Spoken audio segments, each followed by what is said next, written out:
The explosion lit up the night like a second sun. Pieces of twisted steel rained down across the cul-de-sac, smoldering with the last breath of a drone Karen had launched into my property. Police sirens wailed in the distance, and through the chaos, I stood calmly in my slippers, holding a cup of coffee and watching the HOA board president sob into her shattered plans. Yep, that's me. You're probably wondering how we got here. Well, it started when they tried to demolish my nuclear power station because it violated HOA fence height requirements, and then thought they could build solar panels and wind turbines on my land. What they didn't know, I've been powering their entire neighborhood for over a decade, and I just flipped the switch off. When I bought this land 15 years ago, it wasn't for the view, or the tax break, or the quiet. It was because I needed space, 10 acres minimum, with tree coverage, a stable water table, and a permitting office too small to care about what kind of fence I was putting up. I didn't want neighbors. I didn't want questions. I wanted the freedom to build something nobody else could, a microreactor. A legal, compact, self-regulating nuclear power station designed for off-grid living and black swan resilience. I didn't just know the design. I wrote part of the damn manual. After 2 decades of engineering work on naval reactors and a short stint with a contractor that may or may not still exist on paper, I walked away with 3 patents and enough stock options to buy land where I'd never hear leaf blowers or "Have you considered solar?" ever again. I dug the foundation myself. The control vault went in first, 10 feet underground, buffered by 3 feet of leaded concrete. Next came the intake wells, the coolant chamber, and the atmospheric dispersal tower cleverly disguised as a weather monitoring mast. I designed the above-ground structure to look like a tool shed with a weather vane. No cooling towers. No fences that screamed "Do not enter." Just a reinforced shed, a steel door, and a keypad hidden behind a folding grill cover. My house, about 200 feet upslope, drew its power through a heavily shielded, triple-insulated underground line. What made the whole system viable, though, was the feed loop, the ability to push excess power, safely and cleanly, into the municipal grid under an anonymized private producer contract. My name was nowhere on it. I was Node 17 Red in the records. And that little anonymous contribution? It powered most of the new tract homes built half a mile west without them even knowing it. For 10 years, nobody bothered me. No one came up the drive. The only mail I got was from the county and the occasional catalog offering to sell me things I already had. Then came the houses. One by one, the farmland across the road was sold off and replaced with matching faux Mediterranean boxes, stacked in neat rows like a data center for Stepford wives. I watched them rise from my porch, counting nail guns and watching the fiber lines get trenched. I knew the kind of people those houses would attract. Not bad people, necessarily. Just the kind that confuse quiet with control. The HOA formed shortly after the last of the cul-de-sacs was paved. I received the packet in the mail. Welcome to the Sunny Valley Covenant. That was their first mistake. I had opted out. Legally, in writing, with notarized documentation from the original developer who sold me the lot. My property was listed as separate, non-associative land, not bound to any neighborhood covenant. But Karen didn't care. She was the kind of person who treated opt-outs like defiance. Karen Whitfield, Sunny Valley HOA president, wasted no time. The first letter cited non-standard fence height. The second accused me of improper shed construction, noting that metal outbuildings must conform to HOA aesthetics. The third, unauthorized energy-generating infrastructure. She didn't say nuclear, because she didn't know, but she knew something was off. She knocked once, just once. I didn't answer. She left a bright yellow envelope wedged in the gate and marched off like she just won a land dispute. 2 weeks later, I got the notice.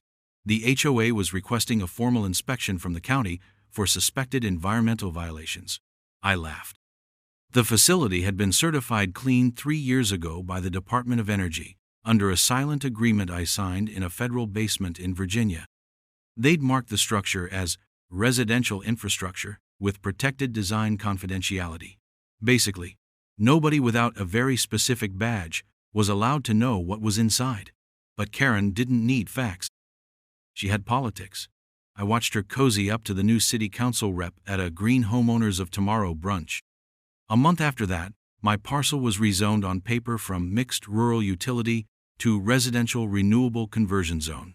A mouthful. What it meant was, they wanted to turn my land into a community solar array and possibly install turbines, pending environmental review. They hadn't even asked.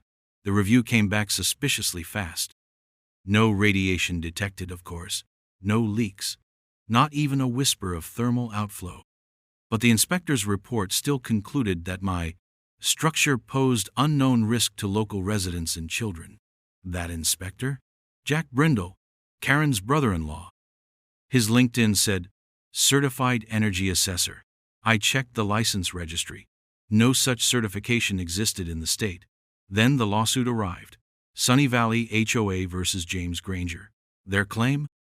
That my facility was an unregulated energy source, that it fell within annexable territory, and that due to its potential risk and improper fencing, the OA had the right to seize it for repurposing as a renewable community energy hub. I nearly choked on my coffee. They actually thought they could take it. That they could rip open the earth, gut my life's work, and replace it with a row of taxpayer-subsidized panels they didn't even know how to wire. The court date was 3 weeks out. But Karen wasn't waiting.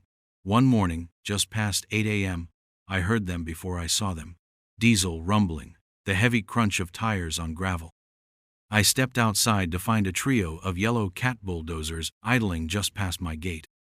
A convoy of white SUVs with HOA stickers followed, along with a rental flatbed carrying crates labeled GreenSpark Co-op, Wind Assembly Materials. Karen stood in the lead vehicle, phone in hand. Wearing a hard hat she clearly didn't know how to adjust. She didn't wave. She didn't even pretend. She just pointed at the shed and said to the foreman, loud enough for everyone to hear, "That structure comes down before lunch." I walked calmly toward the front gate.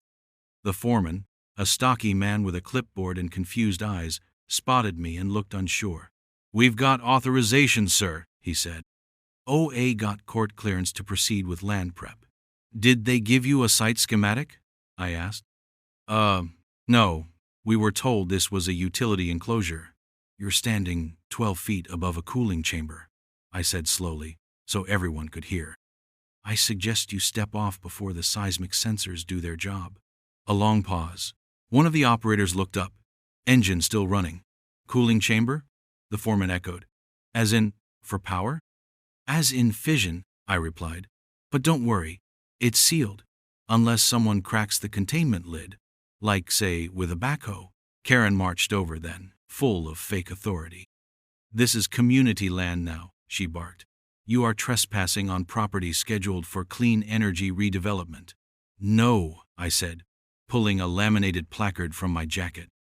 "You are standing on federally registered infrastructure, permitted under DOE Statute 4B 192, subsection 6, paragraph 11. Any unauthorized contact with the facility constitutes a felony." The placard wasn't fancy, just a red stamp, a QR code, and a number. But when Karen scanned it, because of course she did, and it redirected to an authentication portal that required a Department of Energy login, her expression changed. She backed up, just one step. But it was enough. The foreman was already waving his crew back. One of the bulldozers shut down with a hiss. Another reversed slowly, treads grinding on gravel. The SUVs didn't move. Karen's mouth opened to argue, to bluff, to scream, but no words came out. I held her stare, then turned back toward the shed, casually unlocking the keypad hidden behind the grill cover. The reinforced steel door hissed as the seal released. I stepped inside, calm as a Sunday morning, and flipped the blue switch marked Grid Isolation. The hum changed pitch. The reactor was still online. But now it was mine alone. No more community feed. No more anonymous generosity. Karen wanted solar? She could have it. She just wouldn't be getting a single electron from me. Not anymore. Karen didn't drive up to my property the next day. She marched. Her SUV screeched to a halt at the bottom of my gravel drive, and out she came like a legal Terminator in heels, waving a manila envelope and dragging 2 suited men behind her like poorly dressed attack dogs. I was splitting logs near the shed when I saw her silhouette cross the tree line. The men flanked her like Secret Service agents, but their clipboards and oversized leather shoes gave them away. HOA attorneys, wet behind the ears, probably still licking the envelopes they'd stuffed with lawsuits the night before. Karen didn't knock, didn't greet me, didn't ask a damn thing. She shoved the envelope into my chest like it was a middle finger wrapped in cardstock. "This is a formal cease and desist," she announced, loud enough to echo across the valley.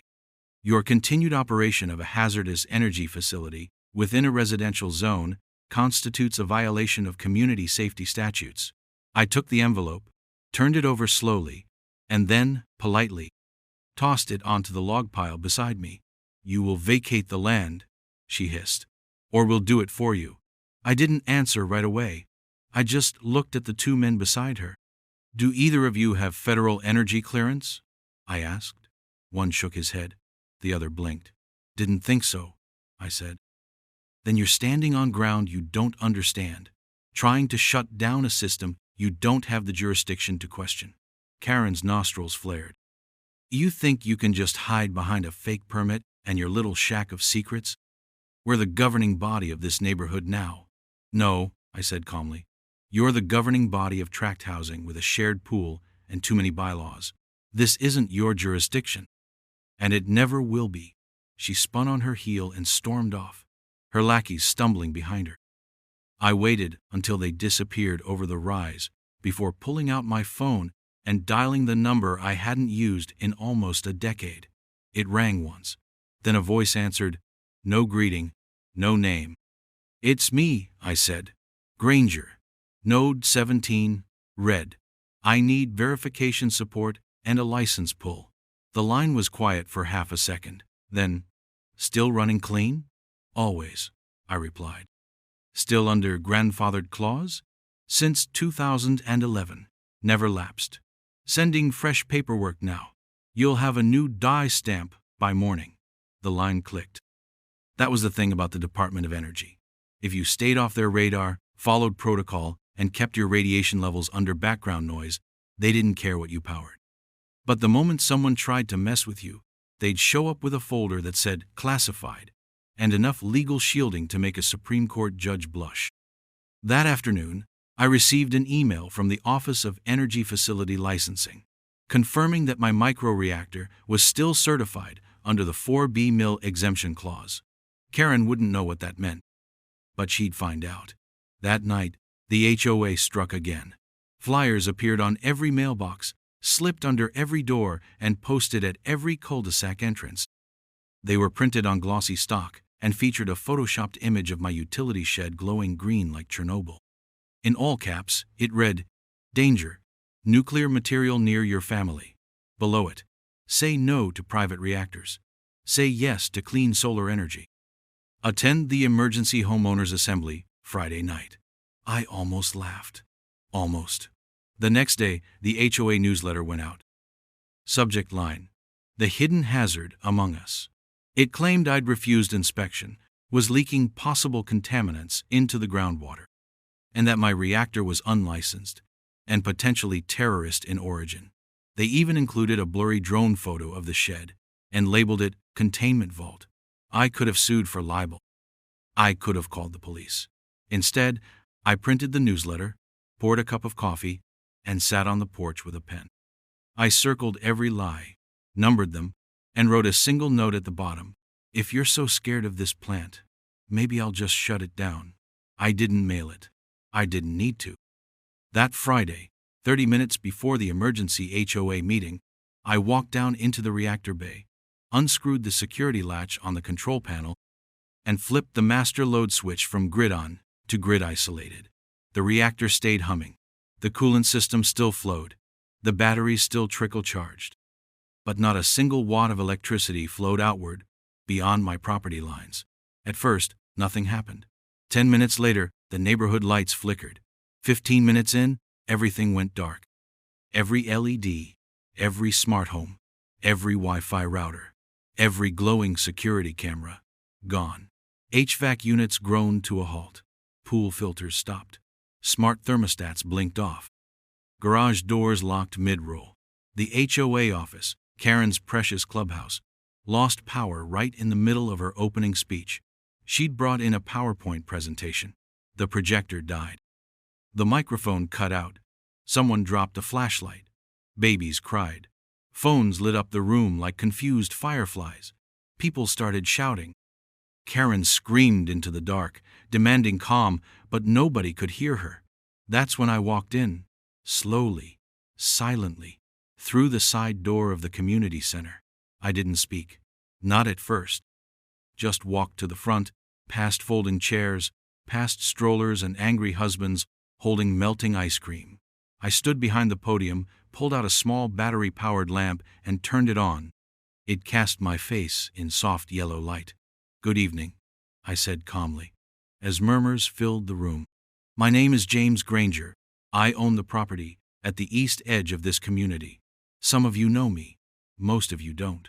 I paused, letting the silence settle.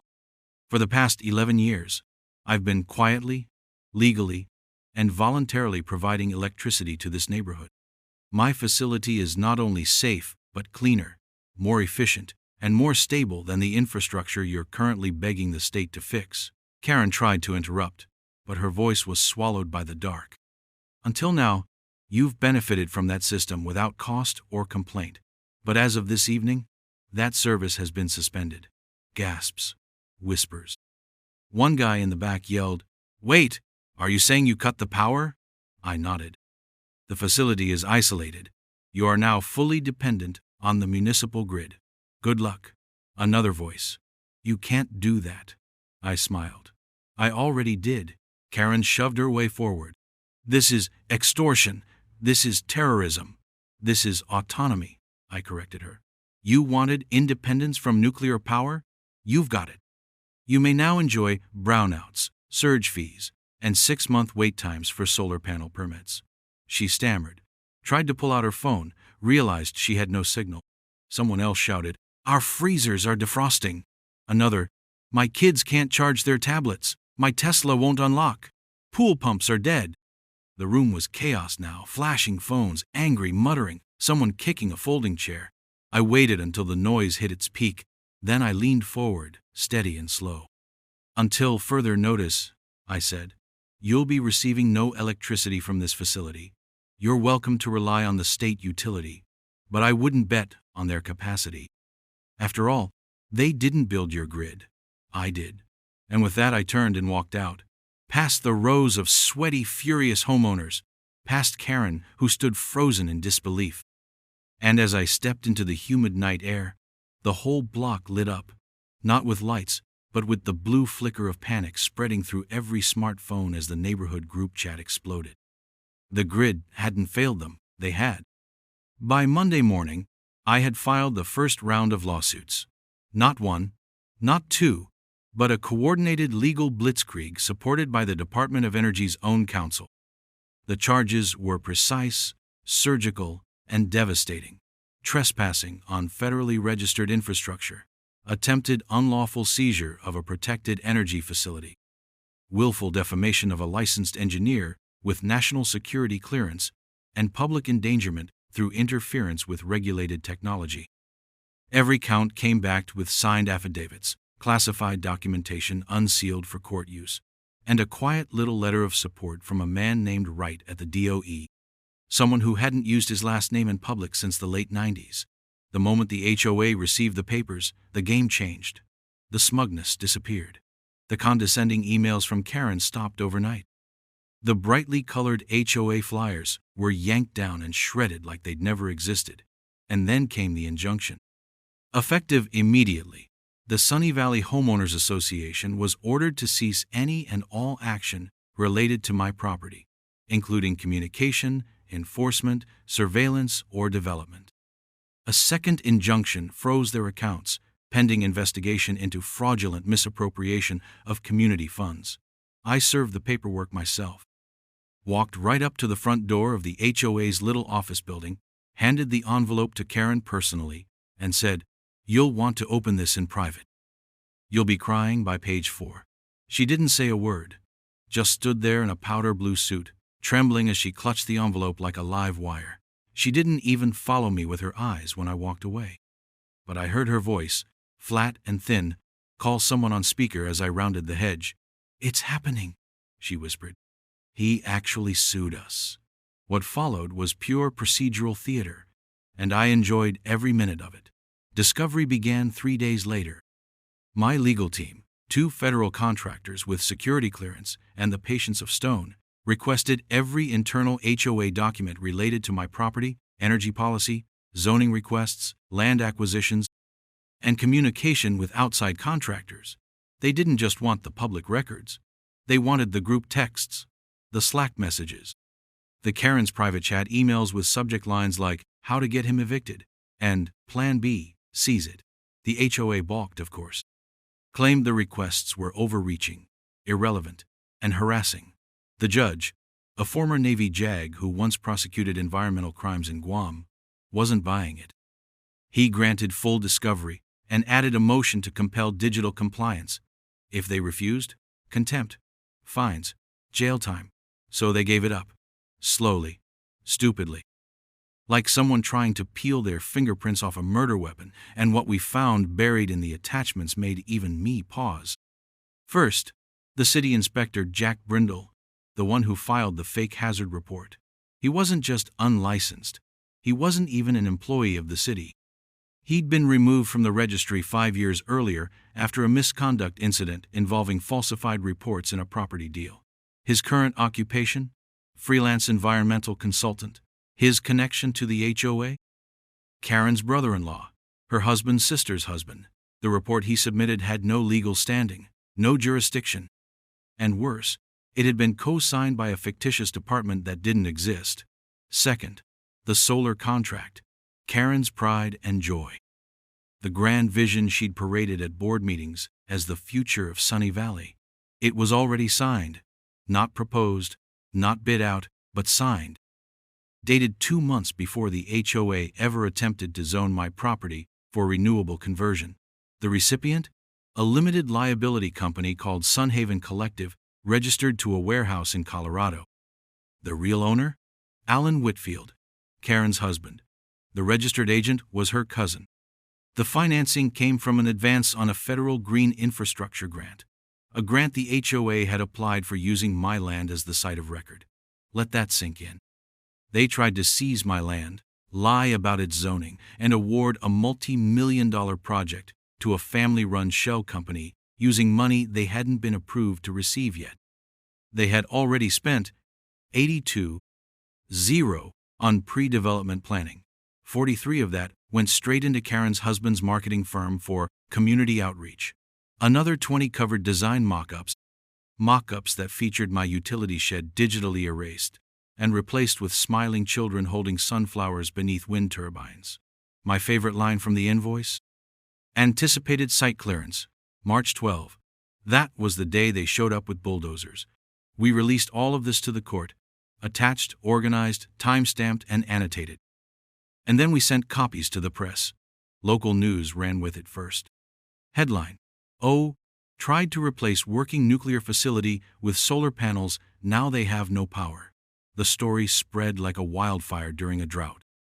By midweek, every neighbor who'd once avoided eye contact now crossed the street to talk. Some brought me pie.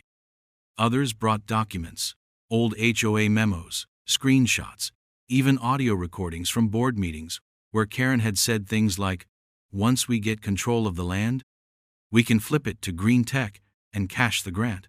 A few homeowners had quietly recorded these meetings, knowing something wasn't right. One man, Vince, a retired librarian with a hearing aid that doubled as a recorder, had hours of audio. My legal team loved him. When the court date finally arrived, the gallery was packed. Residents, reporters, 2 men in suits from the Department of Energy, and someone I recognized from Homeland Security, who gave me a slight nod but didn't say a word. Karen sat at the defense table, looking like a woman being slowly peeled. No makeup, hair in a bun. Her husband beside her, sweating through his collar. The judge entered. Everyone rose. And then the fireworks began. My counsel presented the facility's license, its federal exemption, its environmental history, and its clean audit status. Then came the twist. I took the stand. They asked for my name. I gave it. They asked for my occupation. Retired Navy engineering officer, former energy systems lead for the Department of Defense, co-inventor of the SMR-3 portable reactor platform. Murmurs, then silence. You hold patents? 4, I replied. 2 of which are still classified. This facility contains the third. It's not just legal. It's one of the safest and cleanest energy sources in the western United States. Is the facility dangerous to the public? No, I said. It has better shielding than most hospitals, and a radiation output so low it ranks beneath some granite countertops. The judge leaned forward. Would you say it's overkill for powering a suburb? Absolutely, I said. But I like my lights not flickering. The defense had nothing. They tried to argue procedural flaws, zoning confusion, miscommunication. The judge cut them off. You submitted falsified reports, attempted land seizure, and misused public grant applications. This isn't miscommunication, it's fraud. He ruled in my favor. Full damages. Injunction upheld. Facility protected under federal law. Karen was removed from office permanently. The HOA fined $2.6 million, with an additional $800,000 to be paid to me personally for damages, legal fees, and operational disruption. It was a win. A clear, clean, glorious win. But by then, the neighborhood had already eaten itself alive. You see, once people realized their power had been coming from me, not the city, and that the HOA had been lying to them for years, things turned fast. Lawsuits flew from every corner. One homeowner sued the HOA for devaluing his property with fraudulent claims. Another demanded repayment for fees spent on solar planning that never happened. Fights broke out at the community pool. Someone threw a lawn flamingo through the HOA office window. And Karen? She moved out in the middle of the night, car loaded to the brim, face hidden beneath a baseball cap. No goodbye, no apology. Just a whisper through the grapevine. She was headed to Arizona to start over. Something about a desert community initiative. I watched it all from my porch, sipping coffee and checking grid flow stats on my tablet. The reactor hummed quietly beneath me, content and stable. I hadn't reconnected them. Not yet. Maybe not ever. After all, some lessons only stick when the lights go out and the truth comes on. The neighborhood never recovered. Not really. Oh, the lawn still got mowed, the mail still showed up, and the Amazon van still prowled the cul-de-sacs like clockwork. But something was different. Something deeper. The HOA office, once buzzing with clipboard tyrants and budget spreadsheets, now sat abandoned. Board meeting minutes stopped getting posted. The flower beds out front choked with weeds. A shattered patio chair sat upside down on the porch like a dead bug no one bothered to clean up. Karen, queen of the covenants, was gone. She moved out 2 weeks after the court ruling. Under the cover of fog and shame, her car stuffed with file boxes and enough guilt to sink a yacht. She didn't say goodbye. Just canceled her forwarding address and left a for sale sign leaning crooked on her front lawn. Nobody ever bought the place. It's still empty. The shutters sun-bleached and sagging. A hollow monument to HOA hubris. Zillow values plummeted faster than a Tesla off a cliff. Within 6 months, the whole development lost nearly 50% of its assessed value. Banks flagged Sunny Valley as unstable and jacked mortgage rates. Local agents started calling it that blackout neighborhood. Parents whispered horror stories about it to kids. If you don't clean your room, we'll move you to Sunny Valley. No Wi-Fi there. The power never came back. Not for them. After the ruling, I kept my facility isolated, islanded off the grid like a fortress in a sea of chaos. I never reconnected their circuit. The HOA begged at first. Well, not the HOA, what was left of it. Former members, now disgraced, sent letters, please. A few knocked on my gate like repentant pilgrims. We didn't know what Karen was doing. We were misled. We just want our power back. I sipped my coffee and closed the door. One of them, we'll call him Brad, offered to work something out. Even brought me a bottle of cheap scotch like we were college roommates trying to squash beef. I let him talk for 5 minutes before leaning across the fence and whispering, "Y'all didn't like nuclear. So now, you get candles." And I shut the gate in his face. He tripped over a solar lantern on his way out. Couldn't have scripted it better. But I wasn't idle. While they lit citronella candles and fought over portable generators like warlords in a sandbox, I used my court settlement and a generous federal grant to improve the plant. I upgraded the shielding with next-gen composite boron panels, replaced the old coolant transfer lines with high-efficiency graphene channels, installed an AI-controlled load balancer that could run the entire site without manual intervention. The cherry on top? A solar array of my own, discreet and off the radar. Not because I needed it, just because it made the point.